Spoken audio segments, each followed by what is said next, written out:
இதுதான் கற்பூரவள்ளி இலை. இது ஓமவல்லின்னு கூட சொல்லுவாங்க. இப்போ நான் இதை எடுத்துகிட்டு போயிட்டு நல்ல தோசைக்கல்லை சூடாக்கிட்டு இதை கொஞ்சம் வாட்டி எடுக்க போகிறேன்.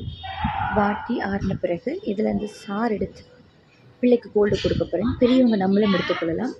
எனக்கும் கொஞ்சம் கோல்டு இருக்கிற மாதிரி இருக்குது, ஸோ இதை எடுக்க போகிறேன்.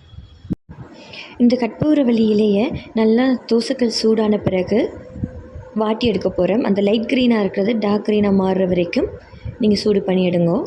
அதுக்கப்புறம் நீங்கள் சாறு பிழிஞ்சு எடுக்கிறதுக்கு ஈஸியாக இருக்கும்.